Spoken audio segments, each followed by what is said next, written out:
வந்து தொடவா உன் நாடைக்கு விடுதலை தரவா அவசரம் கூடாது அனுமதி தரும் வரையில்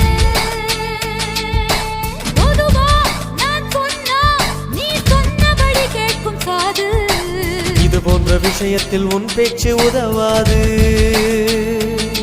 மெல்ல இடையினை தொடுவாயா மெல்ல உடையினை களவாயா நான் துடிக்கையில் வெடிக்கையில் முத்தங்கள் தருவாயா போதுமா அது போதுமா ஆசை தீருமா